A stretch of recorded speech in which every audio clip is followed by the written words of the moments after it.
Gracias a tu apoyo, en Abusat Shriners podemos devolverle la sonrisa a muchos niños panameños.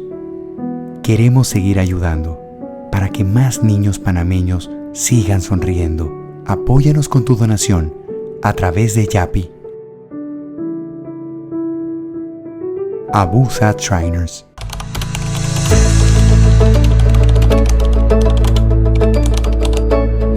Mi abuelo llegó aquí él vino a Panamá como en 1910, buscando siempre un mejor futuro, ¿no? Como muchos inmigrantes, creo que muy atraído, como fueron muchos, por la construcción del canal. Él vino, conoció a mi abuela. Mi abuela es de Veragua, se casó con ella y salieron varios paisanitos, varios chinitos, empezó mi papá. Él comenzó a trabajar en el US Army, en el ejército de los Estados Unidos, trabajaba en Clayton.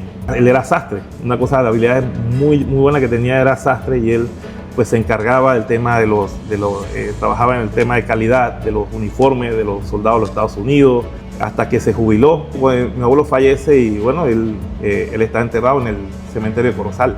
Cuando vi que estaban destruyendo el monumento, lo tiraban abajo, me afectó un poco porque me sentí identificado con el monumento. Se estaba destruyendo parte del patrimonio y de nuestra cultura, y es nuestra memoria, es nuestra historia. Ha sido lamentable y me siento un poquito todavía con sentimiento afectado un poco, porque siento que se atacó parte de la historia de este país. Si rompes una hoja en 100 pedazos y lanzas al viento, será muy difícil restaurar. Nada será igual. Lo mismo puede pasar si tú no verificas, contrastas o eres preciso con la información que haces pública. Fueron 6 heridos y 2 víctimas mortales. Recuerda, la comunicación construye, no destruye. Periodismo responsable.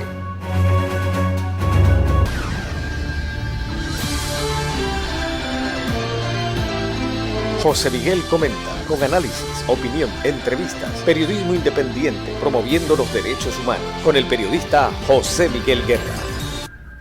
Mis amigos, muy pero muy buenas, bienvenidos todos y cada uno de ustedes a la sintonía de nuestro programa José Miguel Comenta. Estamos en Hispania TV, en la gran cadena exitosa, en YouTube, en Facebook y en la X. Ahí está el completo de nuestro programa. Muchas gracias a todos por estar con nosotros.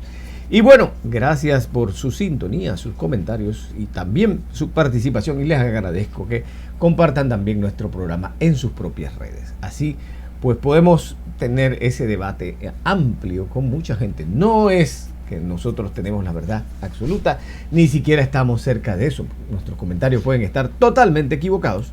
Sin embargo, lo que queremos es que haya esa participación y que se den los debates y que comencemos a mantener pues siempre expectantes nuestros debates, nuestras opiniones, y que no nos metan gato por liebre, y pues teniendo la concienciación adecuada para tomar decisiones con información que sea conducente y que sea la correcta, para no decir que ¡ay, me equivoqué! No, podemos equivocarnos siempre, todos podemos equivocarnos, pero tenemos que, o debemos que, buscar lo mejor para darlo. Y eso pues deja mucho que desear en muchas de las cosas que están pasando. Y pues lo de ayer del representante de corregimiento, que de Revisalud le ofrecieron 100,000, que los chivitos, que el pollo, que el McDonald's, que era para llevar, que Pío Pío es lo mío. La verdad que no le entendí mucho. Porque si tú me vas a decir a mí que te ofrecieron eso y lo vas a decir ahora, ¿por qué ahora?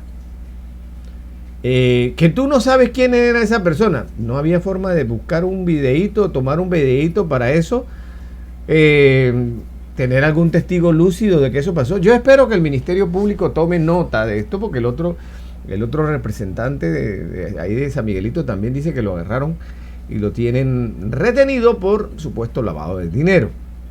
Pero que ahora sale a decir que es que la empresa o gente de parte de la empresa, que Songo le dio a Borondongo y Borondongo le dio a Bernabé. Le pegó a Muchilanga y le hincha los pies. pero no es que esa historia no me cuadra de la forma como que la contaron, ¿no? Porque para hacer una cocoa tiene que tener cierta sustancia, ¿no? Y la canela principalmente, y no tenía granos de canela, no tenía muchas cosas de esa cocoa, y estaba bien insípida en la manera de contarla. Yo creo que sí hay muchas cosas que se puedan estar dando y hay que tenerlas presentes y hay que cuidarnos en todos los aspectos de la vida con relación a los que pues quieren hacer una cosa y la otra. Sin embargo, es en el momento preciso. Si pasó hoy, pasó hoy. Y si fue hoy, hoy es que es. Y espérate un momentito, vamos a hacerlo público, porque esto no puede quedar en la oscuridad. Tiene que ser transparente. Y aquí hay que ser transparente en todos los aspectos. Y no es que me estás dando una dádiva, es tu responsabilidad que tienes que hacerlo.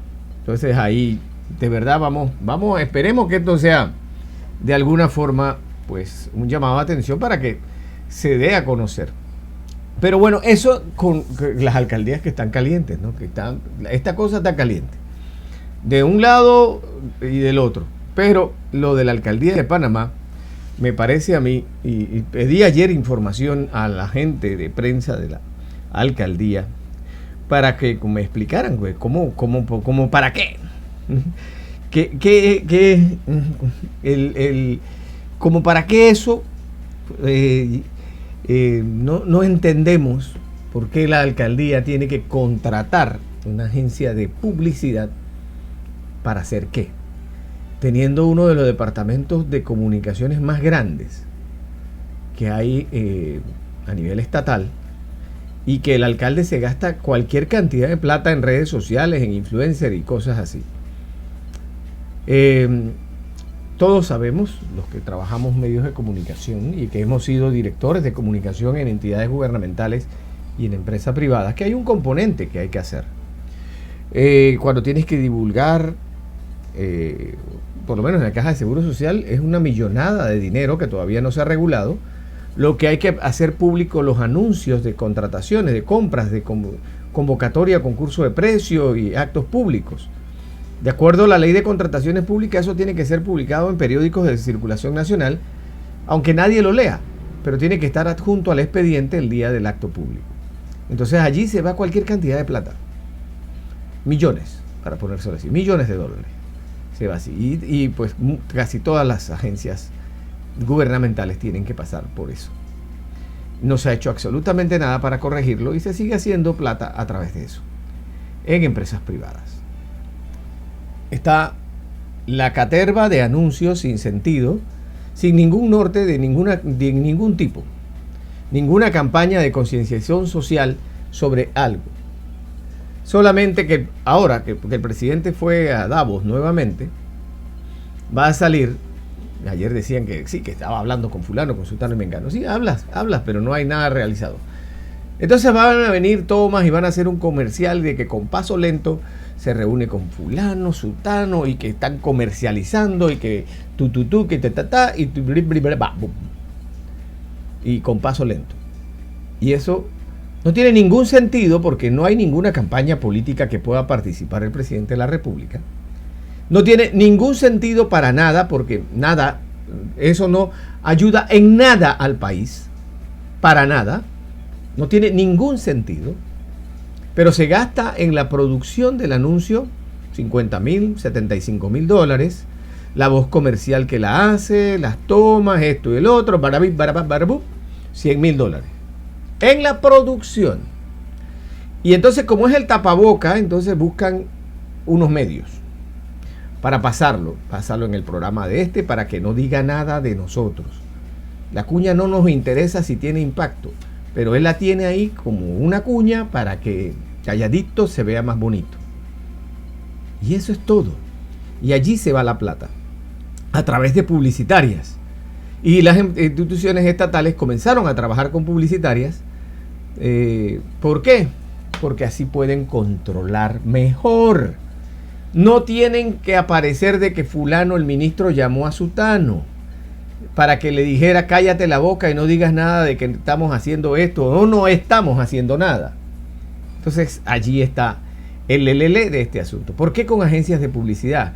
Porque de esa manera yo te puedo decir, dale la cuña a mi pasiero y yo no tengo que ver que es mi pasiero, porque nunca voy a salir reportado. Y es un contubernio maligno de cómo robarle la plata al pueblo panameño a través de publicidad, pagando a pseudo comunicadores sociales para calladitos se vean más bonitos y no digan nada de lo que está pasando. Y faltando, dicho sea de paso, al sagrado deber de informar, que es la razón de ser del comunicador social, en el caso del periodismo. Y eso, pues, es lo que nosotros tenemos de referencia y experiencia con el contratar publicitarias. Entonces, ¿qué está haciendo el alcalde? Él sí tiene reelección directa. Él sí tiene todo esto. Y gasta...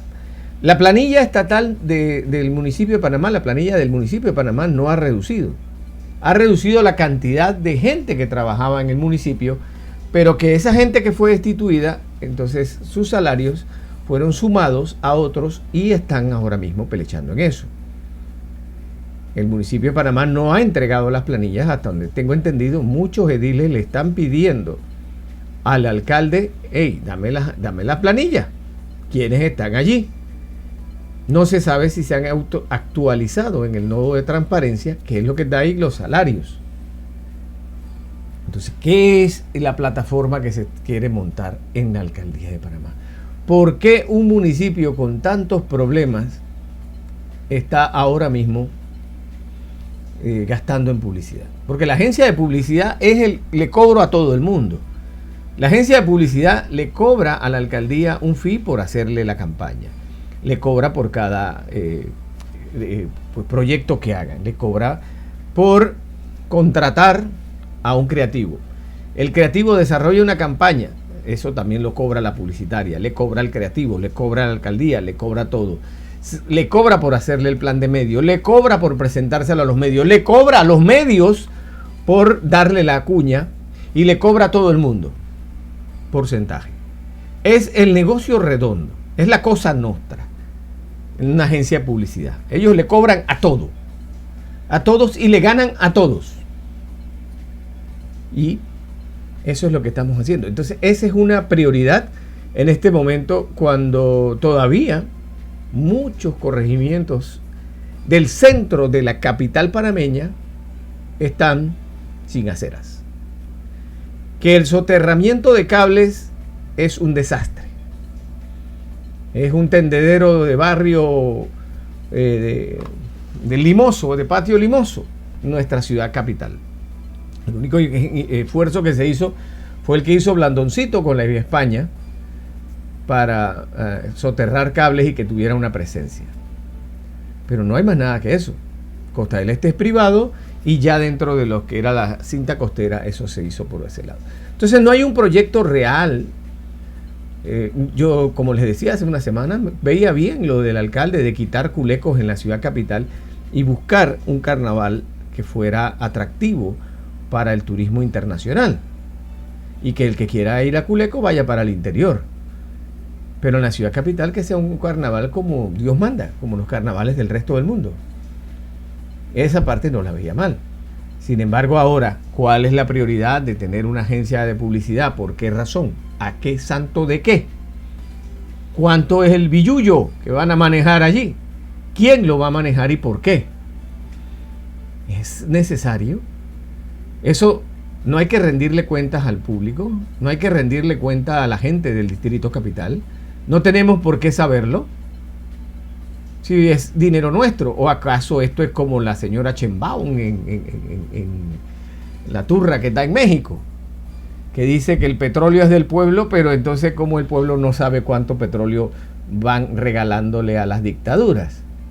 ¿Y quién autorizó que se regalara el petróleo? Si es del pueblo y ellos están pagando la gasolina cara. ¿Oh? Pero esas son las palabrerías que buscan estos funcionarios para llenar de eufemismos las cosas que están haciendo. El alcalde bien que mal va, no es que es el mejor alcalde, no llega a estar a niveles de José Blandón Figueroa. Su alcaldía, esta alcaldía es paupérrima, no hay que ser un gran erudito para ponerle la clasificación. Sí es mejor que la de Fábrega, pero mejor que Fábrega cualquiera. Mejor que Fábrega cualquiera. Sin embargo, no hay cambios trascendentes. Estás manteniendo lo que Blandón hizo. Retomaste lo que Blandón hizo. No has hecho absolutamente más nada.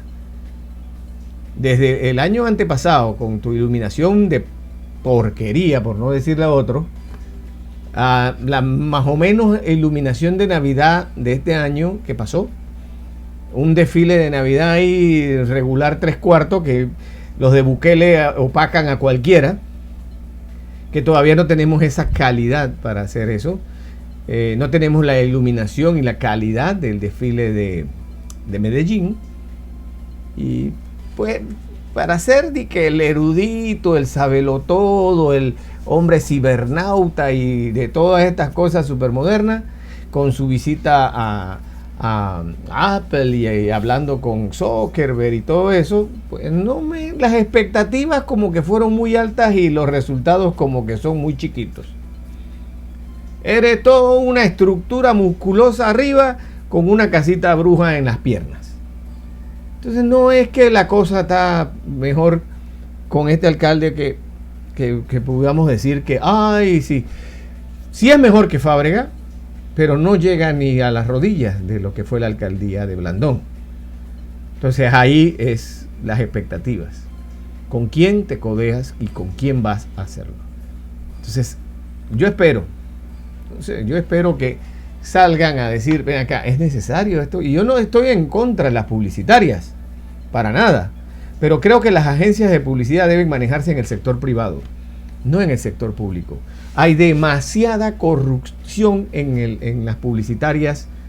Yo les digo, porque hace 10 años llegó un supuesto asesor de con un número entre el 2 y el 6, por ahí, ese publi no sé qué, de que danos $100,000, $150,000 y nosotros controlamos al que le está dando plomo en Telemetro en la mañana porque él está en la nómina de nosotros y así. O sea, esa corruptela. Y así abiertamente, pero haces el contrato con nosotros y nosotros hacemos las cuñas, nosotros hacemos todo lo demás. ¿Y por qué? No, porque la cuña te va a costar $50,000. Eso es aparte de lo que cuesta acá y no sé qué, y vamos a tener. Y estos son nuestros comentaristas que van a hablar bien de la gestión de ustedes. Yo, ¿what? O sea, que todo es una corruptela. Yo no necesito que hablen bien ni hablen mal. Las noticias no son ni buenas ni malas, son noticias. Y lo que puede ser malo para mí puede ser beneficioso para usted. Nosotros no etiquetamos noticias, por eso no existe segmento de buenas noticias. Es noticia, punto, de interés. Y la gente tomará lo que pueda o quiera de ella. Pero vamos por ese camino, ¿no? Vamos por ese camino y era tan triste. Porque es la agencia de publicidad más grande de Panamá y maneja cuentas de todos los gobiernos y de todas las administraciones. Y en ese tenor. Y realmente hasta que le revuelve a uno los hígados está saber el nivel de la corruptela que hay en Panamá. Que era terrible. Terrible. Y se mantiene exactamente igual. Y lo primero que quieren los gobiernos... Miren, ahora mismo el gurú de las comunicaciones de esta administración es un argentino que trabajaba en la prensa y que tenía muchos choques con mucha gente. Entonces él tiene su caterva de gente que a él le manda anuncios para que no les interesa si tienen rating, no les interesa si de verdad la campaña va a ayudar a que la gente haga bien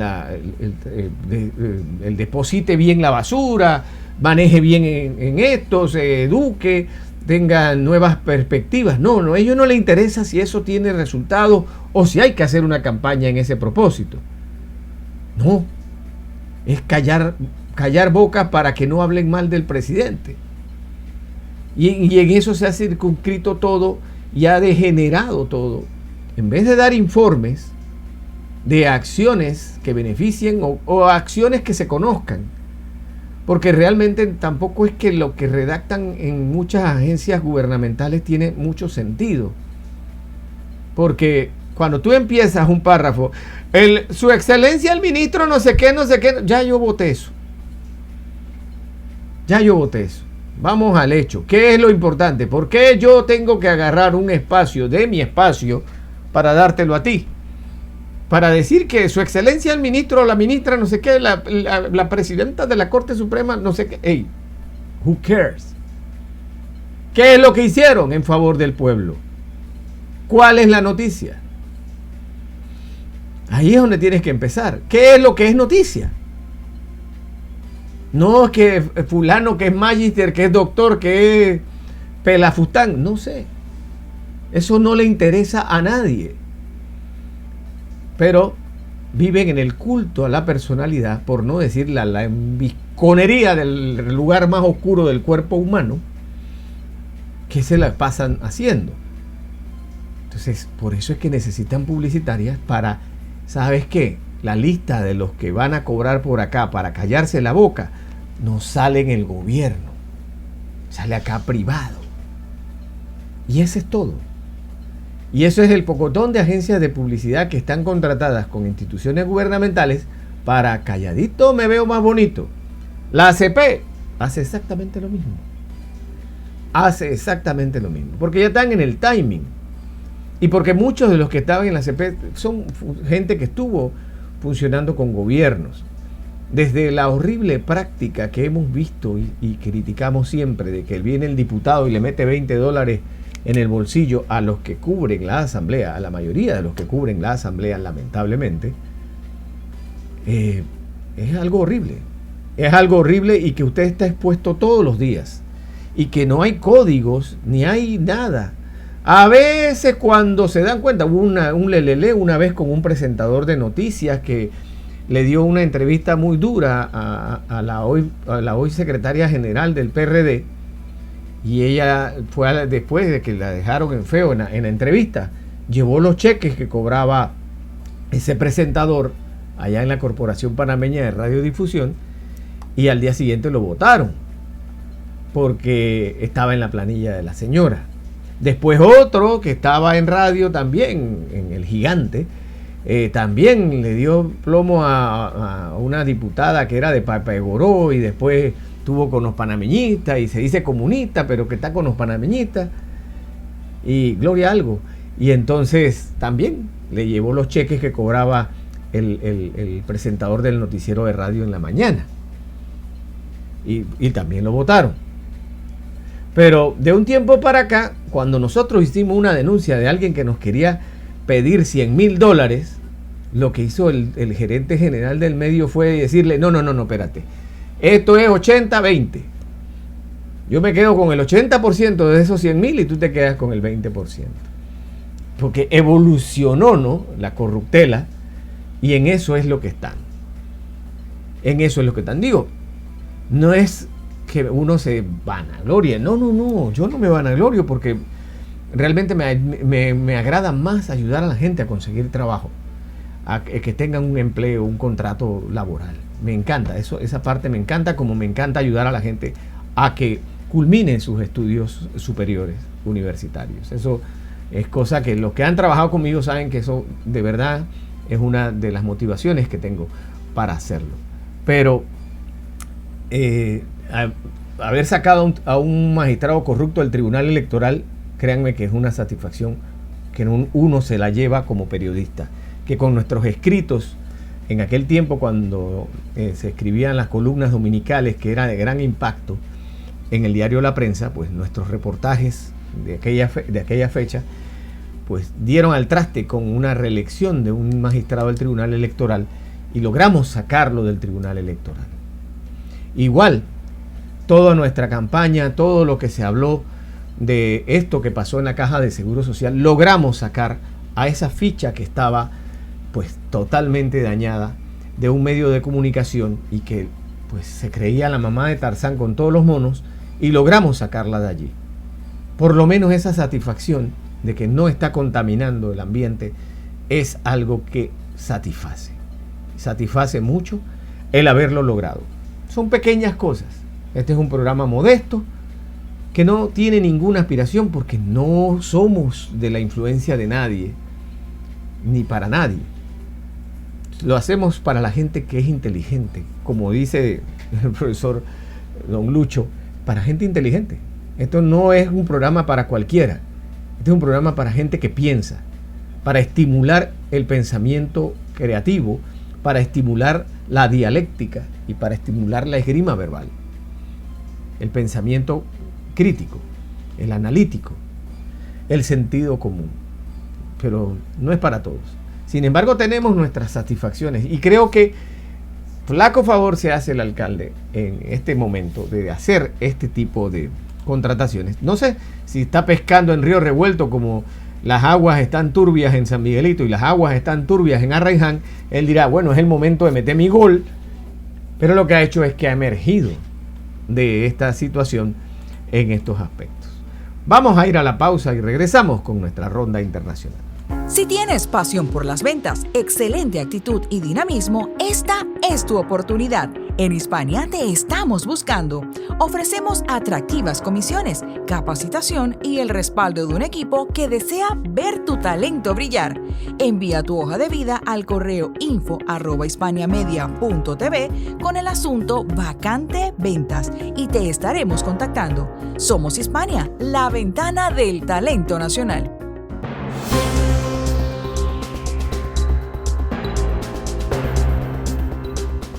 Continuamos y el mundo está revuelto de verdad. Está Donald Trump, que ayer cumplió su primer año de mandato en la Casa Blanca en su segundo periodo de presidente de 4 años en los Estados Unidos.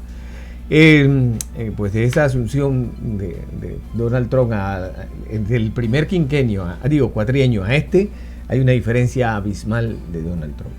Las cosas en el primer cuatrienio fueron más suaves y ahora sí están de verdad candela, como diría mi señora esposa cubana, que la cosa está candela.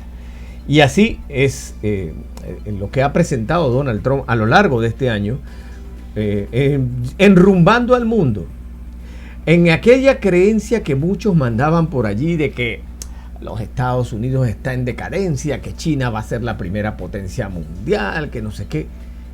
En menos de un año, en menos de 180 días, Trump había alineado al mundo, había arrodillado a Xi Jinping, había arrodillado a Putin y al resto del mundo con una uña.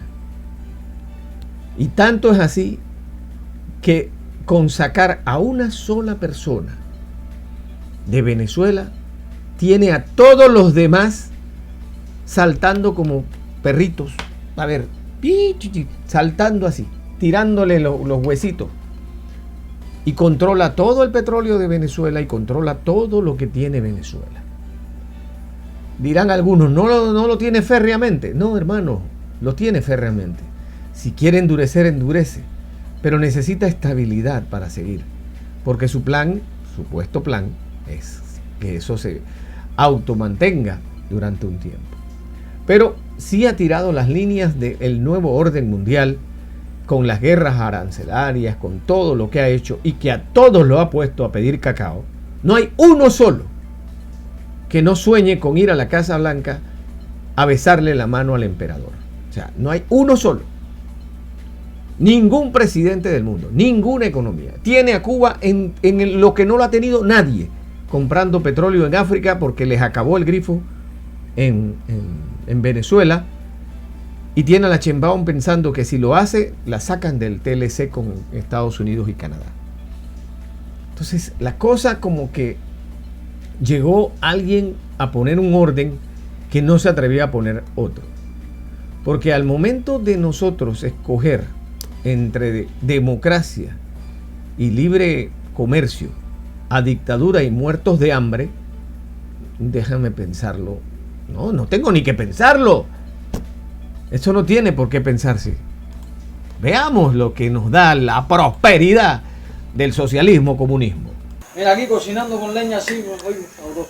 Cuba padece la peor crisis energética de su historia. 2026 comenzó con números récords en el déficit de la capacidad de generación eléctrica. La falta de combustible por el momento es el principal problema.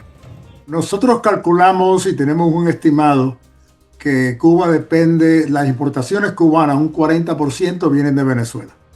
Jorge Piñón, experto petrolero de la Universidad de Texas, sostiene que ante la pérdida de este suplidor, el oficialismo ha tenido que acudir con urgencia a otros mercados. El tanquero Mia Grace, con bandera de las Islas Marshall, está sobre el Golfo de Guinea rumbo a La Habana. Según el portal Marine Traffic, debe arribar a la capital cubana el 4 de febrero y llevaría unos 300,000 barriles de combustible. Cuba is ready to fall. Yes. Tras la captura del gobernante venezolano, el presidente Donald Trump resaltó que durante muchos años Cuba dependió de grandes cantidades de petróleo y dinero de Venezuela. A cambio, Cuba proporcionó servicios de seguridad a los últimos 2 dictadores venezolanos. Pero que eso se acabó, y añadió, no habrá más petróleo ni dinero para Cuba, cero. La infraestructura de Cuba desde el punto de vista de las termoeléctricas, la infraestructura en Cuba desde el punto de vista de la capacidad de refino, la infraestructura de todas las terminales que tiene, de los grupos electrógenos, es decir, esa infraestructura es lo que en realidad causa el 80% del problema en que tenemos hoy en día. El oficialismo ha tenido que suspender la salida de operaciones de varias unidades térmicas por el déficit en la capacidad de generación, exponiéndose incluso a un nuevo colapso total del sistema. La incautación por parte de Estados Unidos de varios tanqueros fantasmas vinculados al contrabando clandestino de crudo es una variable a tener en cuenta en la ecuación energética cubana. Eso no es nuevo. Lo que pasa ahora es que las reglas del juego han cambiado. Trump ahora ha dicho, o la administración americana, vamos a poner fin de esto, nos están tomando el pelo, lo están haciendo bajo el radar, pero ahora nosotros vamos a tomar unas acciones que en realidad van a poner fin al físico movimiento, al movimiento físico de estos tanqueros y de estos barriles. Los apagones se han convertido en alumbrones. En muchas localidades del país es más el tiempo sin electricidad que con ella. Y la solución en el corto o mediano plazo no se divisa. Luis Guardia, Martín Noticias.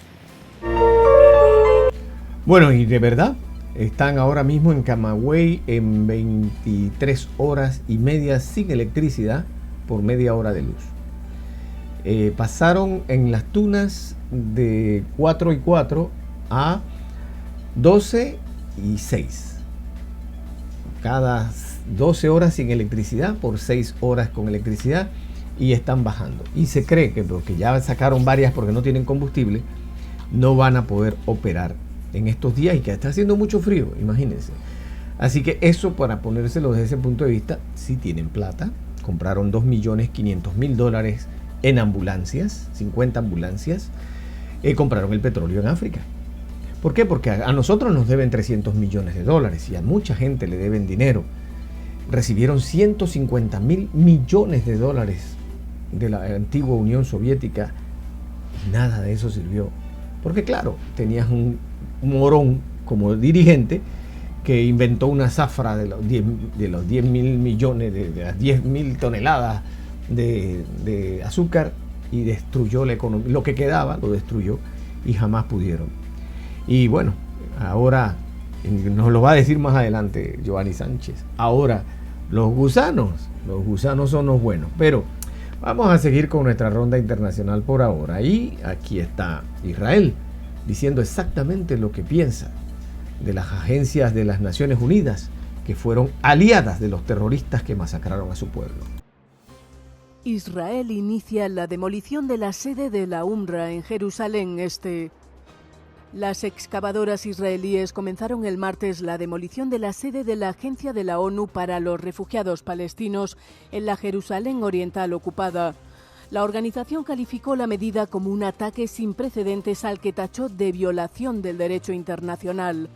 El portavoz de la UNRWA, Jonathan Fowler, dijo que las fuerzas israelíes irrumpieron en el recinto poco después de las 7 de la mañana hora local y advirtió que las ONG y la comunidad internacional no deben tomarse a la ligera esta medida, ya que lo que ha ocurrido a la UNRWA puede ocurrirle a cualquier otra organización o misión diplomática en el futuro.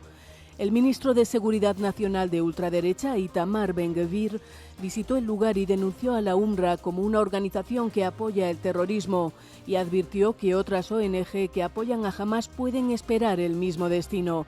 El actual gobierno israelí ha acusado repetidamente a la UNRWA de dar cobijo a miembros de Hamás, pero nunca ha aportado pruebas concretas que respalden esas acusaciones. Bueno, yo sí vi un video del carro que decía UNRWA y el tipo con AK-47 y llevaban gente secuestrada. O sea, yo no sé si eso era falso. Yo lo di por hecho porque lo vi en Reuters y lo vi también en CNN y lo vi también en otras cadenas norteamericanas, pero yo puedo estar totalmente equivocado. La que no se equivocó fue María Corina Machado. Su plan ha dado redituado beneficios. Ayer Donald Trump publicó en su red social, Truth Social, que tiene que darle algo a María Corina Machado porque ella se lo merece. Incluso le quitó lo de que hay el premio Nobel de la Paz. No, él dice, no, ella no tenía por qué hacerlo ni nada. Ella se lo ganó bien y nosotros estamos contentos que ella se lo ganó. Pero sí dijo que María Corina Machado es la que va. Es la que va y ya está buscándole dónde la van a poner a entrar en la jugada en la nueva Venezuela. Mientras tanto, ella se reúne en la OEA. No es posible hablar de transición con represión. María Corina Machado ofreció declaraciones al salir de una reunión con el secretario general de la Organización de Estados Americanos en Washington, Albert Ramdin. La Premio Nobel de la Paz y líder opositora venezolana dijo este martes que para seguir avanzando en la reconstrucción de su país hay que abordar lo que considera una prioridad, la liberación de los presos políticos. Obviamente la liberación de los presos políticos, pero la libertad real, insisto. Presos que han sido excarcelados pero no son libres y tienen que liberarlos a todos. Y también a aquellos compañeros que hoy están escondidos y perseguidos, que puedan libremente expresarse, actuar y todo el que quiera regresar a Venezuela.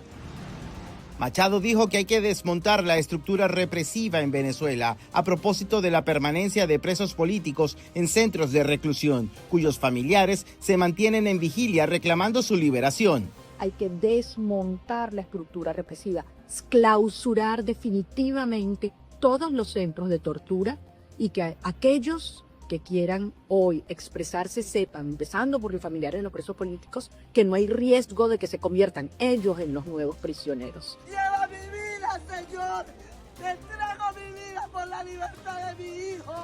Machado responsabilizó a Miraflores de manipular la situación actual tras el arresto de Nicolás Maduro y dijo que en Caracas mienten al anunciar una supuesta liberación de presos políticos en Venezuela. De acuerdo a la organización Foro Penal, aún permanecen tras las rejas aproximadamente 700 personas a causa de la persecución política. Machado instó a la comunidad internacional de la región a expresarse sobre la crisis de Venezuela y expresó que es momento de avanzar hacia la siguiente etapa en la reconstrucción de esa nación. En un proceso en el cual se respeten los derechos humanos, la voluntad de los venezolanos y donde el centro sea la gente, el pueblo de Venezuela. Entonces, más que mirar hacia atrás de lo que ocurrió previamente o lo que representó el 3 de enero, estamos en esta situación que hoy estamos describiendo, donde hay un proceso, una ruta por delante hacia la reinstitucionalización y la democracia. Yo voy a tener varias reuniones en Washington. Estas reuniones en Washington, anunciadas por Machado la semana pasada en rueda de prensa, ocurrieron al mismo tiempo en que familiares de presos políticos en Venezuela reclamaban libertad a las puertas del Ministerio Público en Caracas. José Pernalete, Martín Noticias.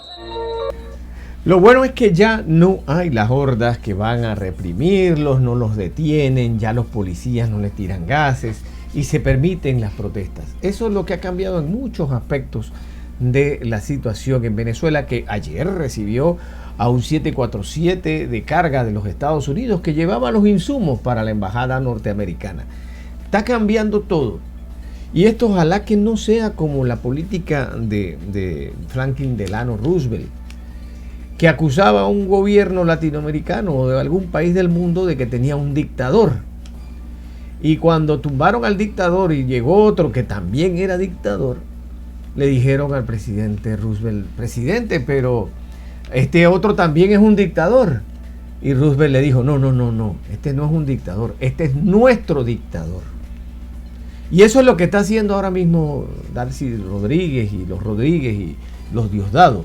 Son las fichas de los gringos en Venezuela, son los que están cumpliendo las órdenes del tío Sam allá en Venezuela, o sea, para que lo tengamos bien claro.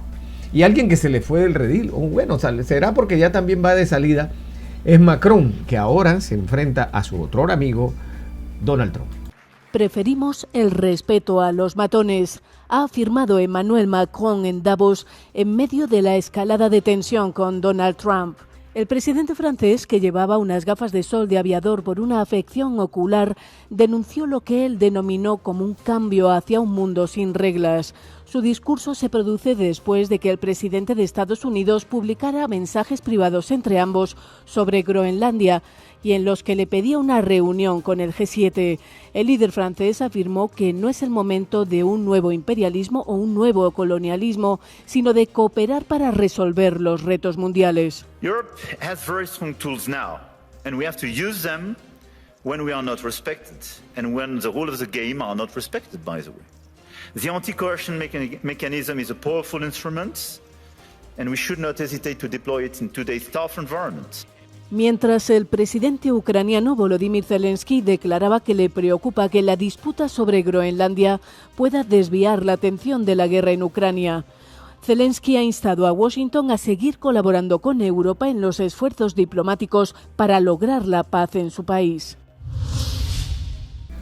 Bueno, cómo cambian las cosas ya. Y ayer, algo que se me olvidó comentarles de Venezuela, que ya ayer se presentó en la Asamblea Chavista la reforma al Código Electoral. O sea, van a tumbar todas las estructuras, lo que dice Trump, recobrar el país que implosione y que no sea otro Irak, estado fallido, sino que vayan adecuando para quitar todos los magistrados chavistas que están allí y que no reconocen el triunfo que no sea chavista.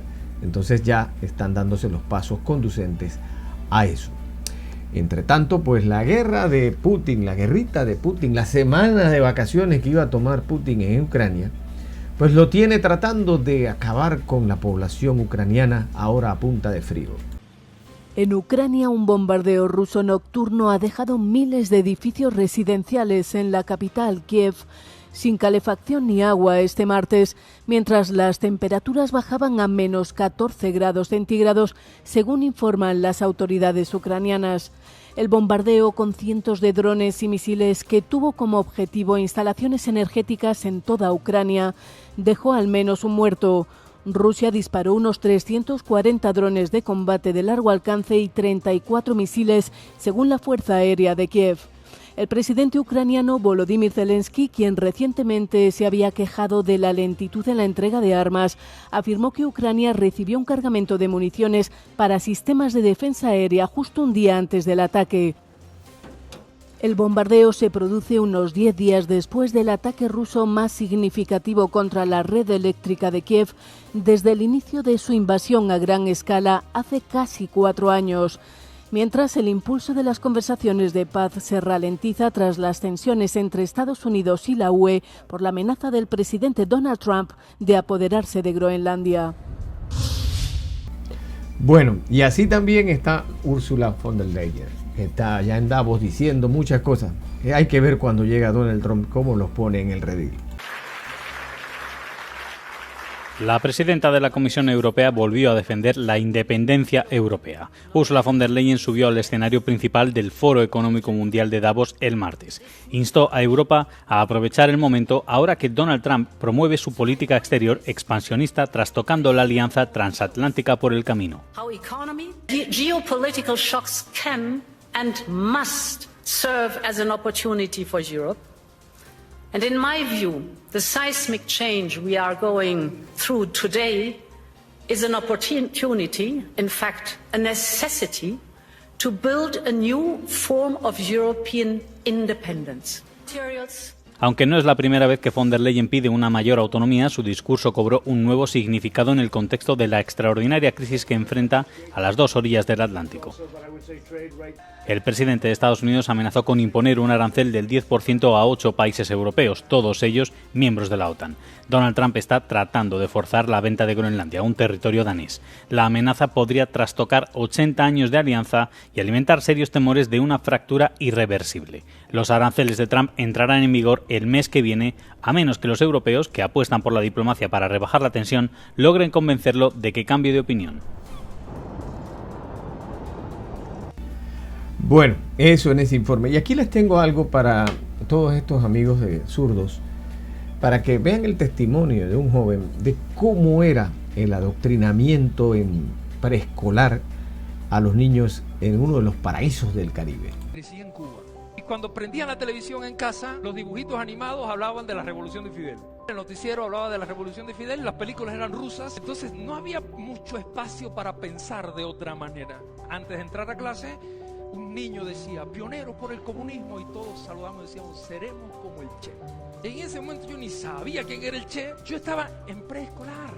Antes de cada clase habían más consignas. Decían, solo los cristales se rajan, los hombres mueren de pie, y si es preciso morir, moriremos como el Che. Un día veníamos regresando de la clase de educación física, el profesor Martín Romero iba adelante, y veníamos gritando consignas, porque había que meterte en el corazón, en la mente, donde quiera que patria o muerte, es Fidel o nada. Y en una de esas, como chiste de niños, recuerdo en ese tiempo era el presidente Ronald Reagan en los Estados Unidos, y Rubén dice, ¡viva Reagan! El grupo hizo así. Alguien osó decir ¡viva Reagan! El maestro le acercó la cara, casi tocándole nariz con nariz, y el regaño fue tan fuerte que a Rubén se le caían las lágrimas. Resistiendo. Perdón, decía, perdón. Te inocularon que lo correcto está de un solo lado, y quien levante la mano es traidor, es disidente, y no cabes acá. Así yo crecí, hasta que me fui a vivir a la Argentina. Y cuando uno se va a un país en el que puedes decir en libertad lo que piensas, no hay nada en el mundo como la libertad. Bueno, para que ustedes vean lo que sufren, y eso es todos los días, la violación de los derechos del niño. Todos los días el adoctrinamiento, y no hay un solo organismo mundial ni de protección a los niños que jamás haya dicho que esa es una violación de los derechos del niño. Que no nos cuente, eso lo cuenta mucho Joanny Sánchez. Ahora nos va a echar los cuentos de su cafecito informativo. Voy a hablar de una palabra, la palabra gusano. Sí, gusano siempre ha sido por décadas el calificativo despectivo, el insulto que el régimen cubano más ha usado para designar a aquellas personas que no son afín ideológicamente al dogma del Partido Comunista Cubano.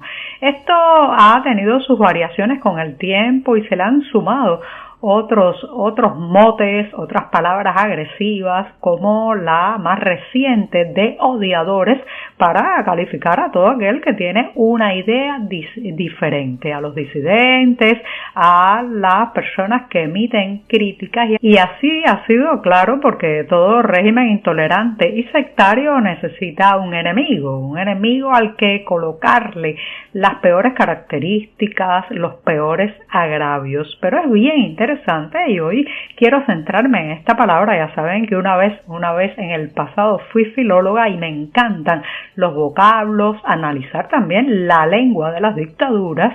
Pues en el pasado gusano era visto como algo muy, muy peyorativo. Que le dijeran a uno gusano era prácticamente la primera paletada de tierra en un entierro social, en una lapidación pública. Sin embargo, hay que decir que con el paso de los años ha ocurrido un fenómeno bien interesante, y es que la gente se autodenomina con orgullo gusano. ¿Sí? Gusano, ¿y qué?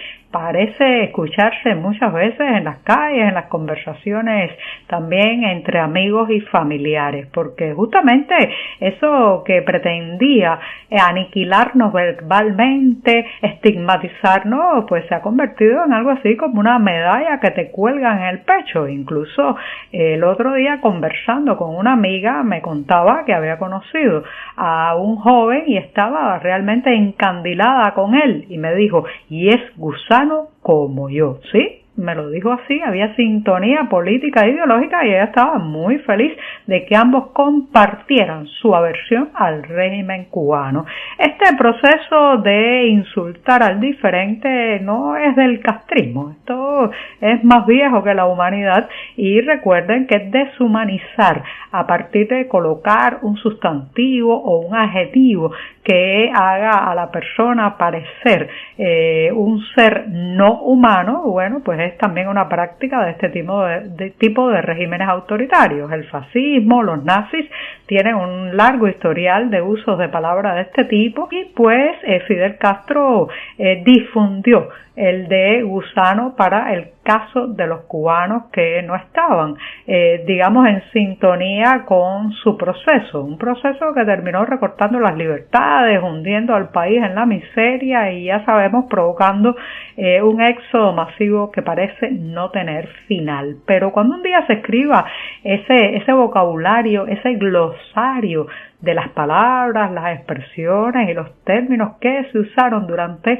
este largo periodo, esta larga noche de la dictadura cubana, sin lugar a dudas, gusano tendrá una entrada bastante abultada, descriptiva, y no será solo explicado allí en ese libro de las palabras del régimen, no será solo explicado como un insulto, también quedará allí su marca como una condecoración, la condecoración de ser gusano y bien. Ha pasado ya un año desde el anuncio de aquel pacto que hiciera el régimen cubano con el Vaticano. Esto también ocurrió en los últimos días de la administración de Joe Biden en Estados Unidos para la excarcelación de determinados presos. Recuerden que se difundió a bombo y platillo, parecía que todos los cerrojos, todos los calabozos con presos políticos se iban a abrir, pero pasado este tiempo la verdad es que la sensación es de frustración, y recientemente Amnistía Internacional ha exigido la liberación de todos los presos políticos en la isla. Dice en un comunicado que Cuba debe liberar sin condiciones a quienes nunca debieron estar en prisión. Hay muchísimos nombres, podría hacer una larga lista. Según organizaciones independientes se calcula que más de 1.000 personas en Cuba están tras las rejas por motivos que tienen que ver con la política, el activismo, también los presos de conciencia, y sin embargo quiero dedicar este tema a dos que me parecen en lo personal pues muy necesario realzar lo que están sufriendo. Uno de ellos es el periodista independiente y colaborador del diario 14 y Medio, José Gabriel Barrenechea, recientemente sentenciado a 6 años de prisión. Y por otro lado, el artista Luis Manuel Otero Alcántara. Ambos son ejemplos de la crueldad del régimen y de personas que en realidad desde la libertad interior, desde el periodismo uno y la creación artística otro, lo único que han querido hacer es lograr una Cuba mejor para todos. La cosa está mala, la cosa está poniéndose color de hormiga, la cosa está gris con pespuntes negros. Son algunas de las expresiones que se escuchan por estos días cuando de describir la situación actual en Cuba se trata, especialmente la relacionada con la cuestión energética, el suministro petrolero seriamente afectado tras la captura del pasado 3 de enero del gobernante venezolano Nicolás Maduro por parte de tropas estadounidenses. La evidencia de que la situación es cada vez más tensa para optar tener combustible, pues está en que ante ese recrudecimiento de la crisis, pues el régimen ha tenido que ir a buscar petróleo a un lugar tan lejano como África. Sí, un petrolero ha salido este lunes desde Togo y llegará a La Habana el próximo 4 de febrero. Este es un movimiento que ha advertido al diario 14 y medio el experto en energía por la Universidad de Texas, Jorge Piñón. Él cuenta que, pues este proveedor de combustible de la isla ha venido a intentar reemplazar los vacíos que ha dejado Venezuela y que probablemente se trate de una compra al contado. Pagar lo que se compra directamente, sin postergaciones y sin plazos, como diría la canción, en esos plazos traicioneros que el régimen mayoritariamente nunca cumple a la hora de saldar sus deudas. Bueno, pues pagar al contado es un durísimo golpe para un Estado que se ha acostumbrado, digamos, a coger fiado, a que le den por adelantado la mercancía y verá si paga en el futuro. Así que sí, la cosa se está poniendo color de hormiga porque ahora hay que traer el petróleo desde más lejos y además pagarlo de una sola vez. Bueno, y en Venezuela, que están felices los venezolanos que ahora sí tienen combustible en las estaciones, que sí tienen lubricantes y que sí tienen los productos a la disposición y no caros. Qué bueno, ¿no? Que ver los venezolanos que ya están recibiendo de verdad su petróleo. Y bueno, antes de finalizar, pues conozcamos letras que pueden ser de la infancia, que señalen la infancia de nuestro Señor Jesucristo. Este pequeño trozo de papel de 11 por 5 centímetros y 13 líneas contiene información sobre la infancia de Jesucristo. Fue descubierto por casualidad por un investigador brasileño y su colega húngaro, después de haber pasado desapercibido durante décadas en los archivos de una universidad alemana. Nós vimos que havia a sequência de 3 letras IES, Jesus em grego, que não tem muitas palavras na língua grega que começam com essas letras. Después de encontrar el papiro, los investigadores Gabriel Noki Macedo y Lajos Berkes pasaron 1 año y medio estudiando este fragmento. Descubrieron que es el manuscrito más antiguo sobre la infancia de Jesús y que probablemente fue escrito entre los siglos IV y V. A lo largo de las 13 líneas del fragmento se encuentra un pasaje inicial del famoso Evangelio de Tomás y cuenta la historia de cuando Jesús tenía 5 años, conocida como el milagro de los gorriones de barro. Jesús jugaba en el vado de un riachuelo, recogía el agua que estaba sucia y la limpió y purificó, y realizó estas cosas solo con su palabra. Después, amasando barro, moldeó 12 gorriones. Era día de sábado cuando los hizo, y había otros niños jugando con él. El relato habla de cómo Jesús juega en un riachuelo y moldea con barro 12 gorriones. Cuando su padre le pregunta por qué está haciendo estas cosas siendo Shabbat, que es un día sagrado para los judíos, Jesús da una palmada y los pajaritos salen volando. El Evangelio de Tomás es un texto de autor desconocido que relata episodios de la vida de Jesús entre los 5 y los 12 años, donde curiosamente, y según los especialistas, se le describe como un niño caprichoso y temperamental. Y aunque estas historias sobre la infancia de Jesús fueron populares en la Antigüedad y la Edad Media, no aparecen en la Biblia. Esto se debe a que es necesario distinguir entre los evangelios canónicos y los apócrifos. Los canónicos, escritos por Mateo, Marcos, Lucas y Juan, son los únicos aceptados oficialmente por la Iglesia y contienen lo esencial sobre la vida de Jesús para el cristianismo. Por otro lado, están los evangelios apócrifos, como el de Tomás, que son los textos excluidos del canon por su origen dudoso o desconocido. Aún así, estos textos despiertan interés porque ayudan a llenar vacíos en la historia del cristianismo, como lo demuestra este papiro, que ha permitido nuevas interpretaciones sobre el evangelio. Uma das coisas que o nosso papiro corroborou é a hipótese que o texto original era em grego.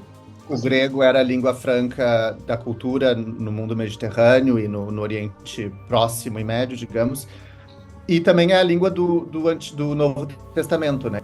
Sin embargo, aparte de esto, no se sabe mucho sobre la historia de este papiro. Una de las teorías es que fue escrito por algún monje que estaba aprendiendo a convertirse en escriba, los que copiaban textos a mano. Esto explicaría la caligrafía torpe e irregular que se ve en los trazos. Además, esa mala caligrafía contribuyó a que el papiro permaneciera olvidado por décadas en los archivos de la Universidad de Hamburgo, en Alemania, que cuenta con una amplia colección de manuscritos adquiridos en la primera mitad del siglo XX. La pregunta es, ¿por qué este descubrimiento es importante para la ciencia y el conocimiento histórico? A importância maior do achado é a datação. O original, muito provavelmente, está em grego e esse fragmento deixa claro isso. Los evangelios no fueron escritos en la misma época en que vivió Jesús. Por eso, cada uno refleja las creencias y perspectivas de la época en que fue redactado. Saber exactamente cuándo fueron elaborados hace una gran diferencia para los estudiosos. Bueno, en realidad sí. Mis amigos, hasta aquí nuestro programa del día de hoy. Muchas gracias a todos ustedes por su amable sintonía. Si el Señor así nos lo permite, regresamos mañana.